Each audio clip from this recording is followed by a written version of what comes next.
future. And signed by Governor Mary Fallon. And again, on behalf of her and the state of Oklahoma, we're very honored to be here today. Thank you.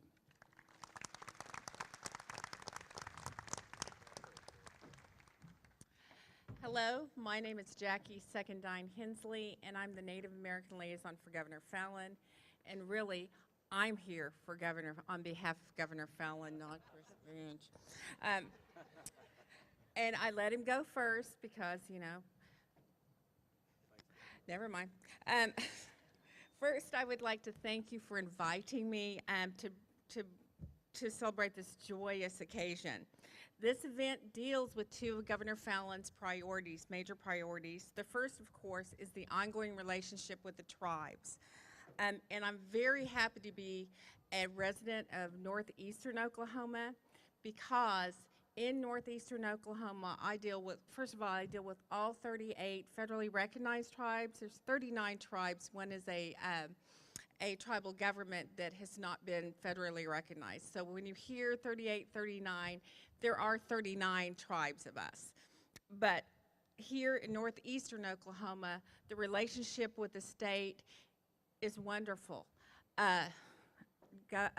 Chief Baker and Chief Whitcliffe both work wonderful with the state.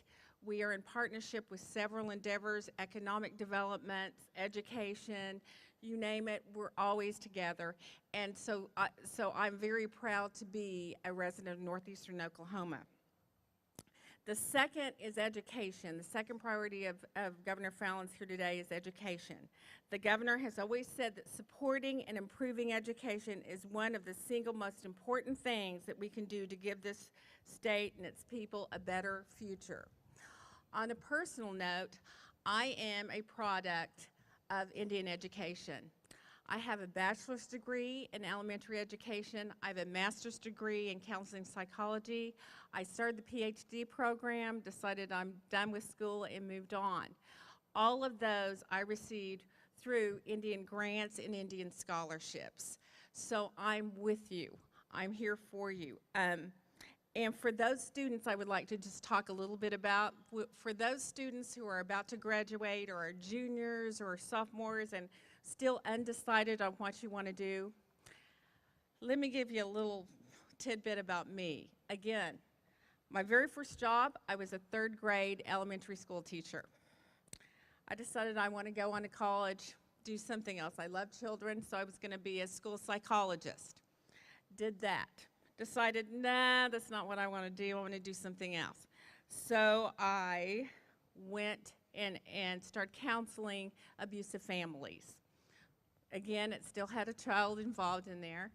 And then I moved to Chicago. I went to the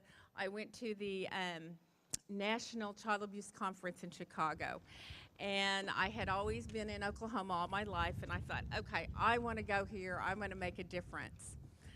So, of course, I couldn't get a job there very well, but I did begin counseling families there, abusive families there.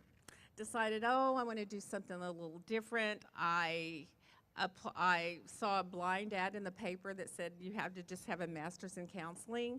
Come to find out, it was for a county probation officer for the mentally ill and mentally handicapped.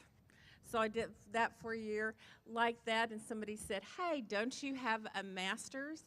And I was with the county, and I said, yes, that's why I have this job. And they said, well, hey, the federal probation officer has to have a master's. And I'm like, oh, because it was a little bit more pay. I applied, I got that job. So I was a federal probation officer in Chicago. My mother, of course, all my family were here back in Oklahoma, and my mother got cancer. And so I said, I've got to go. I'm Shawnee in Delaware. Went to my tribe and I said, hey, you know, is there anything that I can do? Because I wanted to come back but still be a federal person to get all the benefits of, you know, the insurance and all that. And there was a opening for a Bureau of Indian Affairs criminal investigator. Well, I'm an elementary school teacher. So I thought, well, why not? I applied and I got the job. I then, because of my background, they realized, oh, she would be great with children and you know, the child abuse investigation. So I became a child abuse investigator.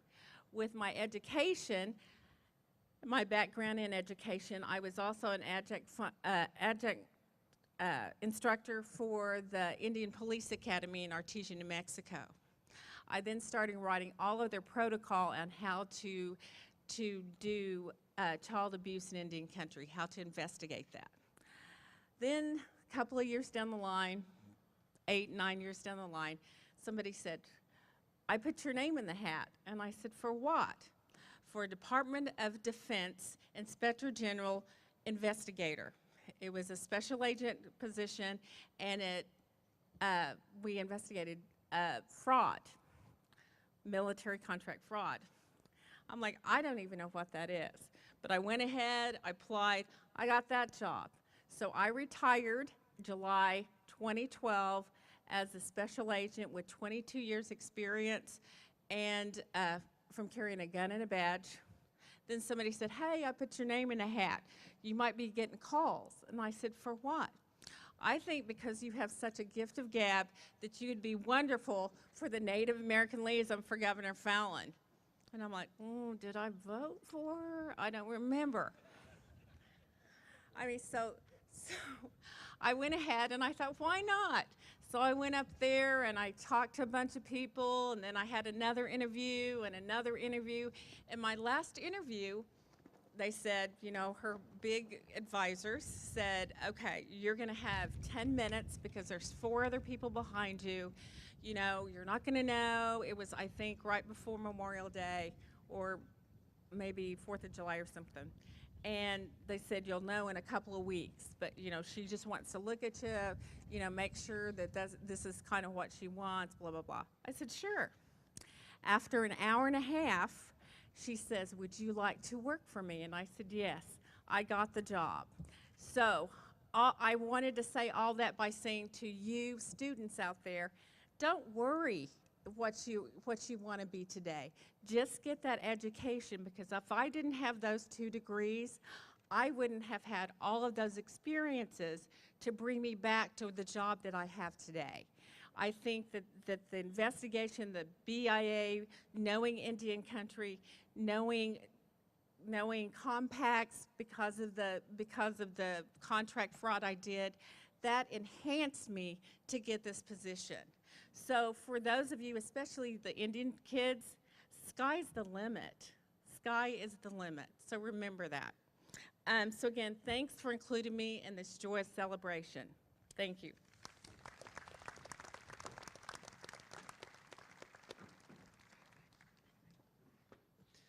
Well, good morning, everyone. I'm Richard Ogden. I'm chairperson of the Board of Regents for the Regional University System of Oklahoma. And this morning, Regent Winchester and I would like to thank you for all that you have done in the beautiful presentation today. We are very honored on behalf of our entire board to be here and to be a part of this. And President Turner, Chief Wycliffe, Chief Baker, Secretary Benj, and Mayor, we are all in this together. And I think that as Chief Baker pointed out, that this is a joint celebration. And I've often wondered, and I have to tell you, I'm a product of Oklahoma State University. I'm a product of OU. I am on the Board of Regents for the 6 regional universities. And I love them all. But loving them all doesn't mean that they're all the same age. And I've often wondered about this debate. Which university is the oldest university in the state of Oklahoma? Now, I'm a lawyer by trade, and I think that I have Exhibit 1 right behind me. This is, in fact, the seat of the oldest institution of higher learning in the state of Oklahoma, before the state of Oklahoma. And whether you look at 1846 as being the beginning date, and that's 167 years ago, or if you look at after the Civil War, 1871, when you can track it back to the continuous institution of higher learning, And whether you call it a seminary, or whether you call it a normal school, or whether you call it a college, or whether you now call it a university, all institutions of higher learning began and changed and had different names. But this is the oldest. And I think it is now the time and place. If there ever was a time and place, now is the time and now is the place. That the history of Oklahoma should properly reflect that this, NSU, the Cherokee Women's Seminary, just as integrated as is the name of Oklahoma, as is integrated is the seal on this university, which incorporates the Cherokee Star, this is the oldest institution of higher learning. And we are very proud of it, and we should all embrace it, all as Oklahomans, all based upon our roots, not only in terms of Indian territory and Oklahoma territory, but as one people. And thank you, Chief Baker, for, again, making that point, and we are very proud to be a part of this great history. Thank you.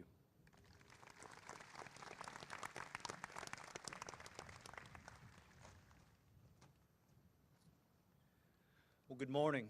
I'm Mayor Jason Nichols. It's great to see everyone here today. I know there are a lot of familiar faces, and I assume you're Tahlequah residents. I'm glad you were able to make it out today, but there's a lot of unfamiliar faces that I can only assume are former students of this institution. I want to say welcome to Tahlequah. Thank you for making the trip over and being here with us today as we celebrate this milestone for this historic building. 20 years ago, I started as a freshman here at Northeastern State University in 1994. This building was under some renovation, and I wasn't able to take any classes in it until my sophomore year. Starting then, I took a number of classes. I received a history degree from Northeastern, and most of those classes were taught in this building, many of them with Dr. Agnew. I lived most of my life within blocks or even yards of this building. I lived in its shadow. I marked time by the chimes of its clock tower. My wife tells me they should turn up the chimes. I lose track of time quite often, and I know many students and residents share that same story.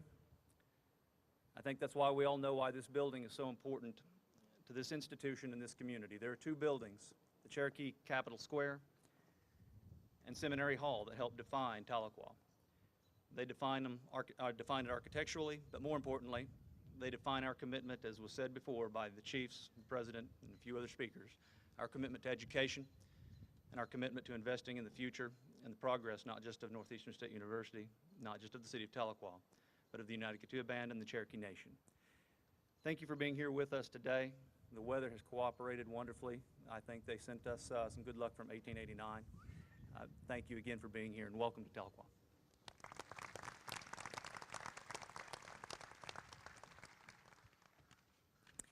Good morning, everyone. I'm Taylor Malone, and as of a week ago, I am the student body president. I'm very excited to be here today.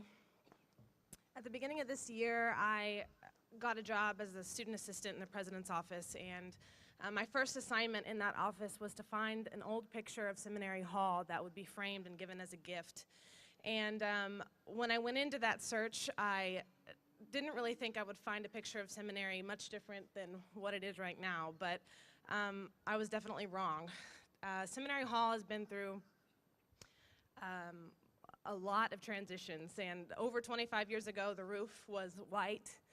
There were hundreds of flower beds lining the walkway. Years before that, there was a balcony surrounding the building, and I'm really happy I was given that assignment because I've been given a completely different perspective of what this day is. I look into the audience and I see lots of students, and I think that this displays that we as students value Seminary Hall and are aware of its significance on this campus. As you know, it is the middle of finals week. We are days away from summer, and we still have lots of students here today. And I think that shows that seminary is more than just a building to us. It's more than just where we had our first speech class. It's more than a convenient shortcut to the science building on a rainy day. It's more than It's more than the clock tower that we wait to strike noon as lunch approaches, and it's our history. You know, over 125 years ago, this building would have been more than just where we learned. It would have been where we ate, where we slept, where we begged a teacher to bump us to an A.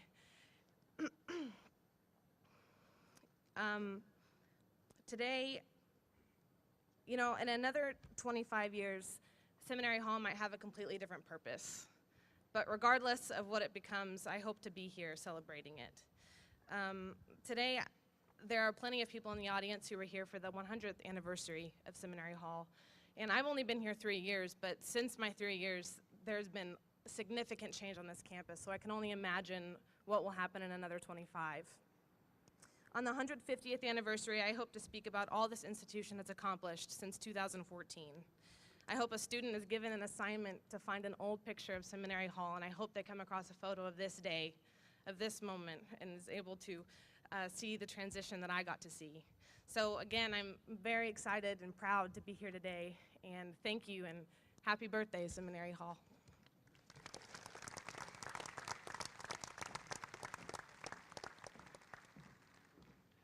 Please join me in thanking all of our speakers once again.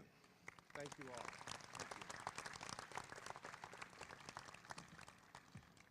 Chancellor Glenn Johnson of the Oklahoma System of Higher Education was unable to attend the event today because of the Council of Presidents meeting and business at the state capitol.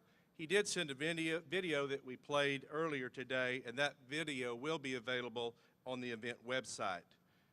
For our international students, we also received a letter of congratulations from the president of one of our Chinese partner institutions, the Southwest University of Science and Technology, congratulating us on such a great day.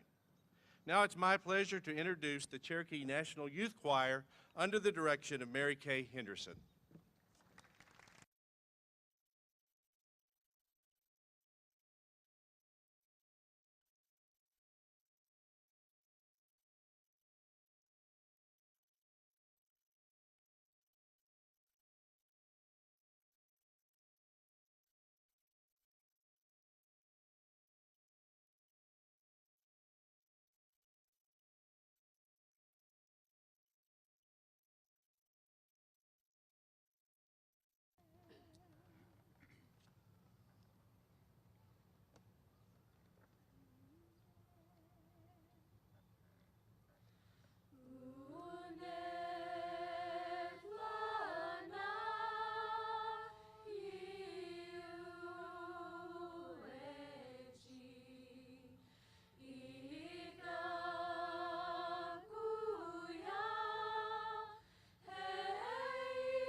Thank you, Ms. Henderson. As always, the Cherokee National Youth Choir did an outstanding job. Let's applaud their efforts one more time.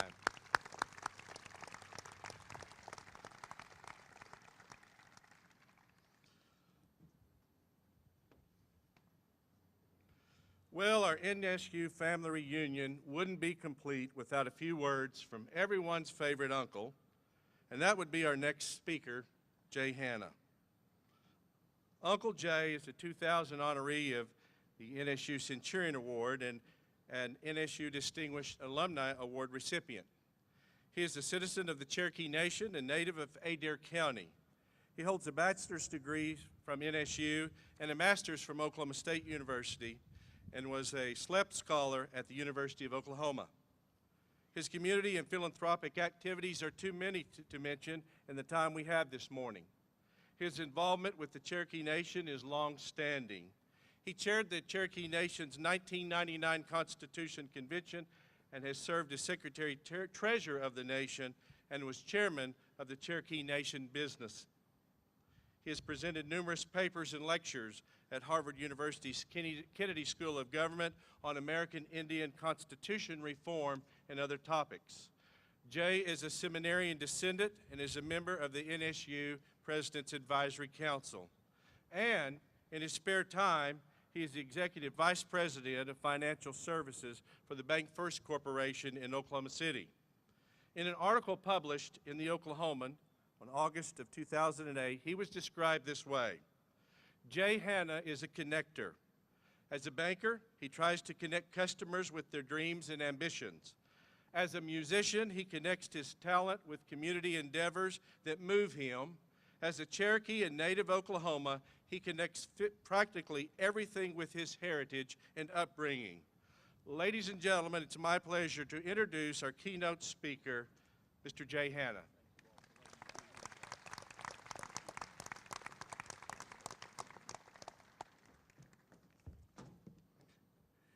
The land we live in seems to be strong and active, but how fare the land that lives within us?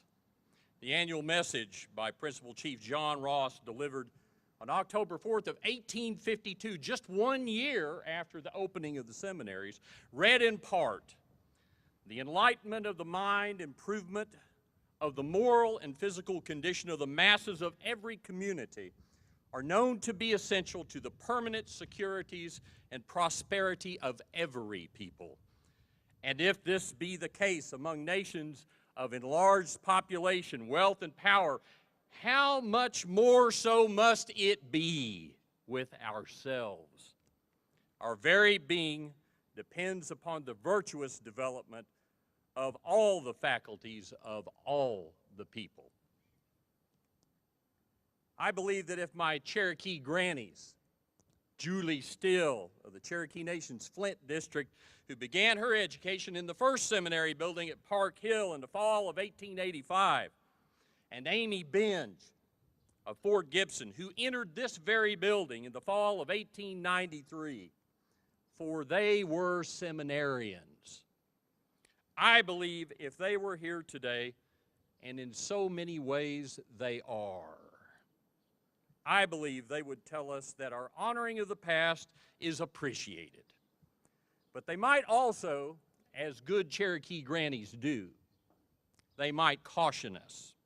They would caution us and tell us that our era's history is only important if we pass to the next generation the indelible lessons of the past and additively the experiences of our time.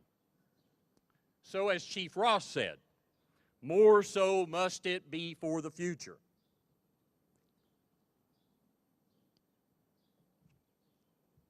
On a gay Junda Squosti, a place where the girls learn. There must be in our grandchildren's future a place where the girls learn, a place where we all can learn. There's been much said here this morning about the past. But what does the next 125 years hold for Seminary Hall? And more so, what does the future hold for Northeastern? While I am not here in any capacity to mandate, nor have I the ability to project or to predict future's outcome, I would remind us all that we have learned of our collective experiences, that we have identified those things that are about this special place. I would remind us all that we have, in our collective experience, identified a grassy and wanted wear path toward the future. I do believe we have sufficiently learned from our history those elements of thought and of behavior, those elements that we should subdue, those elements of behavior and thought that we should amplify. Those will make us human, and those will make us more civilized. More so must it be for the future, that these are pursuits in which we must abide. The Cherokee experience alone has taught us from the travails of the post-removal years that divisiveness is beyond debilitating to a society. We have learned that the greatest societal weakness is absence of dialogue, both intellectual and applied. We have learned that when we seek consensus as a pondering people, that this exercise will lead us toward a broader thinking, and a broader thinking will beget broader actions that will manifest inclusiveness and tolerance. These have proven across time to be the enablers that allow us to reach beyond our time, beyond our groups, beyond our colors, beyond our faiths, beyond our tribes, and beyond our immediate communities. And it is these notions, examined within the safety of scholarship, that will take us beyond our weaknesses. More so must it be for the future, that this must be a place where there exists a boundless pursuit of enlightenment. Just as the foundation stones of this building were cut and finished by master masons who plumbed them square and set them level, so were the dreams of the seminaries, cut and finished by Cherokee leaders who in their time dreamed so that our time might exist. Their vision of value of learning became the bedrock of this university. And while it was brick and mortar that built up this structure, it was the creation of openness of opportunity within its walls that caused this place to be a true institution of higher education. 125 years ago, all strata of the Cherokee Nation were welcomed here. It was a place of education not only for the mixed blood affluent, but it was a place of opportunity for those of the full-blood traditional communities. The framers of this institution understood that education must be afforded to all for the totality of society to prosper. More so must it be for the future, that this institution at its next 125th juncture still be a place of learning for all, a place dedicated to the preparation of those who will strive for excellence beyond the classroom. And just as seminarians of 1889 would have found it magical and unimaginable to evaluate or even to understand the technologies available to us today, we too must accept that we are incapable of understanding the capacities and channels that will be available to future seminarians. And while method and manner have always evolved with time, what must transcend generations is the passion for building through education, a thinking, happy, and healthy society for the good of all who call this portion of the good earth the Cherokee Nation and Oklahoma. We have learned that when we build together with the tools of education, a place of mutuality, that our future as a people is assured. More so must it be for the future, that this campus will still be a portal through which students will be prepared and ready to take their place in our state and beyond. This institution's alumni and faculty have proven across the generations that we can provide the vital core of progress by preparing decision makers and community leaders in every arena of vocation and field of endeavor. 125 years from now, this campus must still be a place where students and faculty are educationally shaped and intellectually honed. That was the dream of the seminaries in 1846 and again in 1889 with the opening of this building. And this is a reality worth protecting today and for all tomorrows. We were taught here in this place that the powerful play goes on and that we may contribute a verse. Let this campus always be a place where societal contributors are readied. Only from our vantage point today are we able to understand the financial challenges that faced the Cherokee Nation in 1846 when these seminaries were legislated. And while the next 125 years is beyond our horizon and not visible to us due to the curvature of time, we do know the challenges of today. The durability and sustainability of institutions of higher learning will require both public and private investment, both public and private involvement, both public and private insight to assure future generations know of the power of this place to change lives. The passion for learning, the quest to achieve must be brought fresh into the future, for this was the goodness that was apparent on that May 7th long ago. These are passions and pursuits that are undimmed and real today. So let us pledge here and now that on a May 7th, many years ahead, that should it be that the walls of this building are still standing, that the seminal theme of those celebrations will always focus on what this building stands for. For it is what transpires within its walls that is to be celebrated. That it is not the existence of its hallways, rather the existence of those who tread its hallways on their path to education.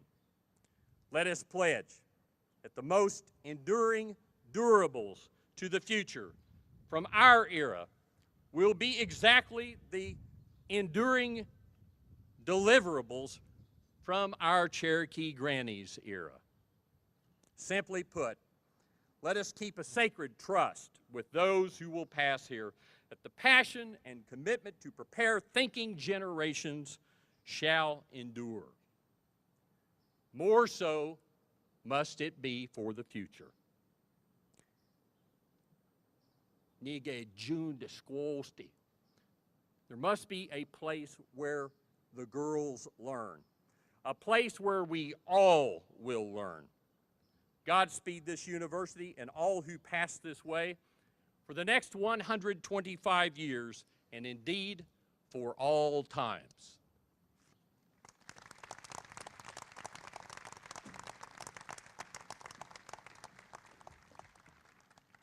Thank you, Jay. You've certainly captured what this day and this institution are all about. We are celebrating the anniversary of a building, but it's indeed the people who have made the difference at this institution and around the world. I am pleased at this time to introduce a difference maker, Miss NSU for 2014, Latasha Atsedy. Latasha is currently a junior, and her hard work and dedication allows her to motivate and inspire those around her. She spends much of her time volunteering in the community and lending a hand with different service projects on campus.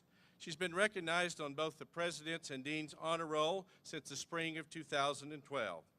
As the first in her family to attend college, Latasha looks forward to finishing her Bachelor's of Arts at Northeastern State University and will graduate in the spring of 2015. After graduation, she plans to develop a nonprofit working with disadvantaged youth. Please welcome Miss NSU, Latasha Atsedy.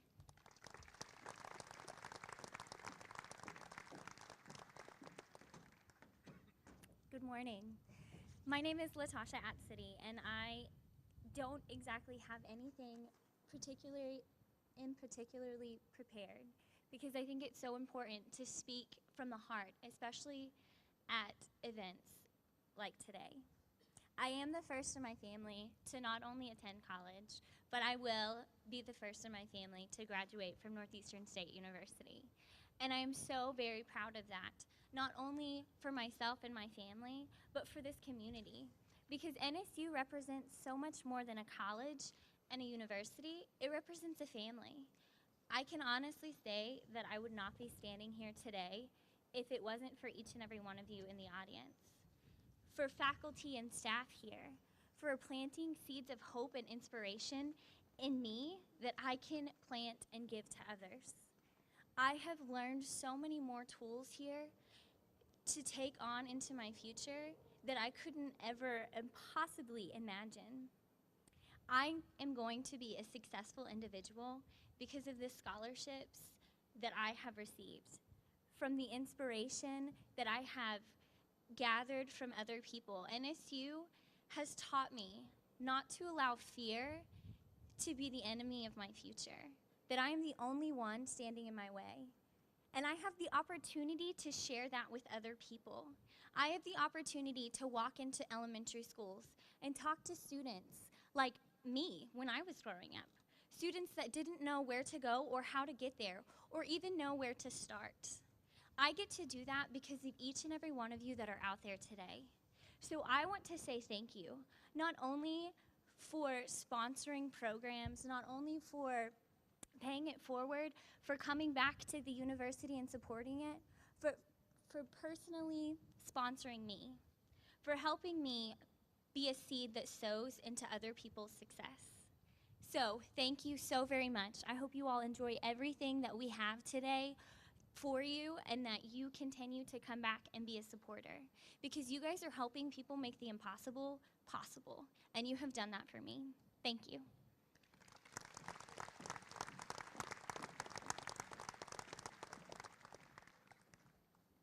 Thank you so much, Latasha, and best wishes for you on the Miss Oklahoma pageant this summer.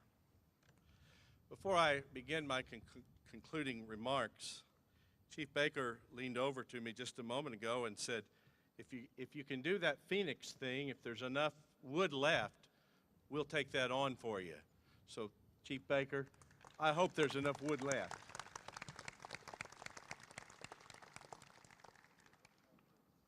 With Latasha, I think we're all touched by her gratitude for the support she is receiving to make college a reality. I know that many of you are NSU students or graduates. If you are, please raise your hand. All NSU students or graduates. Thank you. Now, for all current college students or college graduates from any institution, raise your hand if you receive some form of financial aid. Look around for a moment. Certainly, this demonstrates the importance of scholarships and financial aid. Many of you know that this is more than just good policy. To me, this is personal. I owe everything to higher education, and as a first-generation, non-traditional student, I would not be standing here today without significant financial assistance along the way. Over the past 6 months or so, we've been talking about the importance of a very specific kind of student financial aid. I've had many conversations over the years with students who are in good standing with the university. Their grades are solid. They attend class and participate appropriately. And then a financial emergency occurs. It may be as simple as a bad alternator on their 12-year-old car. Perhaps it's a sudden spike in fuel cost or a change in child care arrangements. A single financial crisis can cause some students to withdraw from classes, possibly never to return to the campus again. All of these because of unforeseen occurrences that they could not control. Having a fund for such situations will allow NSU to be able to intervene and help a student with a small scholarship that help them in school and keep them on track to graduate.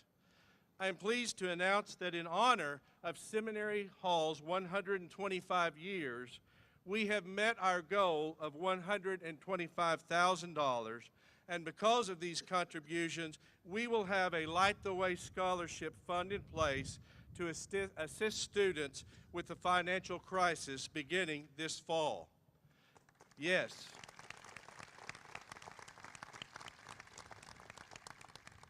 At the dedication of the original Seminary Hall in Park Hill on May 7, 1851, 163 years ago, a speaker said this: "The Cherokees ignited the lamp of learning in the wilderness." It is fitting then that those who contributed to the scholarship campaign will be receiving a tile that is modeled after a stained glass piece called "Lighting of a Fire" that hangs in the Visitor Center gallery at the NSU Broken Arrow campus. It was inspired by William Butler Yeats' poem that stated, "Education is not the filling of a pail, but the lighting of a fire." Today's announcement about meeting the $125,000 goal is an outstanding beginning, and I want to thank those at this time who contributed to the Light the Way Scholarship. And I want to show you the commemorative tile that each donor will receive. And on the back, it tells the story of the image on the front. So thank you all to those that made a contribution. But as we look at the path ahead for the university as a whole, we know we need a brighter light and a bolder vision. Soon we'll launch a comprehensive campaign that will significantly expand our overall scholarship efforts. It will provide the equipment and technology needs of our classrooms and the campus at large. It will significantly boost our endowed chairs and endowed lectureships and enhance the learning experience of our students. And the campaign will help fund much-needed construction and renovation projects. We're moving ahead with the final planning of the expanded Light the Way comprehensive fundraising campaign with full confidence that these goals are in line with a planning process that is unprecedented in the university's history in scope and detail. The campus master plan, the first in the university's history, was unveiled in February of this year. It provides a long-range vision for the university encompassing all three campuses, Tahlequah, Muskogee, and Broken Arrow. The master plan will provide the framework for specific projects that might result from the Light the Way comprehensive campaign. But the university isn't simply sitting back while our construction and renovation needs increase. Last Friday, a groundbreaking ceremony was held on a new student housing project that would be completed in 2016, funded by the Master Lease Bonding Program.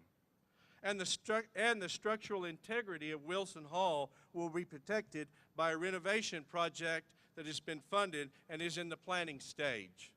This activity should be considered in the context of the recently completed NSU Event Center complex and the current construction of the new fitness center.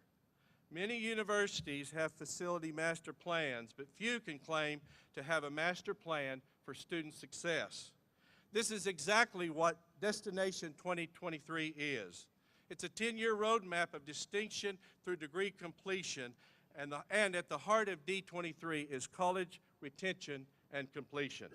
Increased scholarships, innovative technology, attracting and retaining instructors, and yes, improved facilities, all will help us to achieve the goals of our master plan for student success, D23.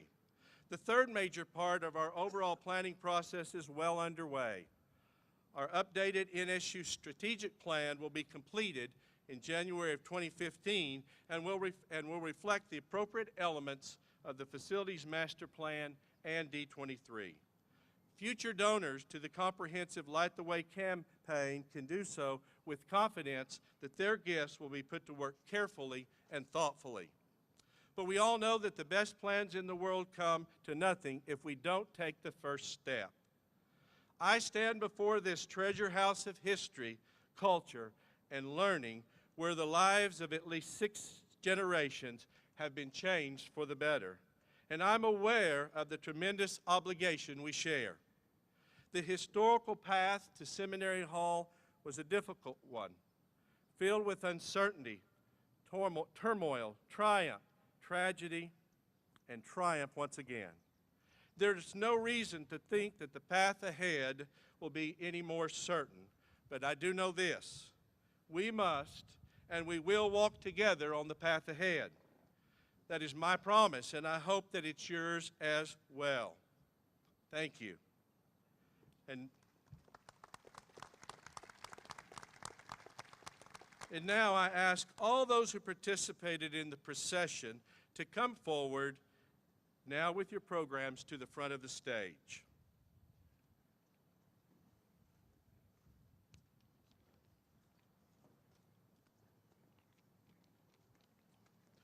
As they come to the stage, let us thank the members of the Cherokee Nation, townspeople, members of the Masonic Lodge, and NSU students who helped us get in the spirit of the event. Let's thank them again.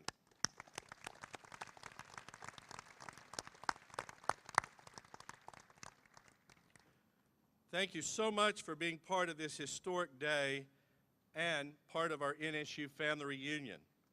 In just a few minutes, please honor NSU by touring Seminary Hall. You will enjoy the history, the priceless murals, and the tribal and international flags decorating the hallways. Students will be available to provide tours or simply walk the halls on your own. The building will be available for touring until 12:45. We are in the middle of finals week, so we ask that you honor the timeline for tours. Students will be providing special commemorative postcards to each of you as you leave. At this time, the NSU Brass Quintet will now play the alma mater. I'd ask you to stand, find the words. They're in your program. They're in the flag on one of the end. And join me as we sing the NSU alma mater.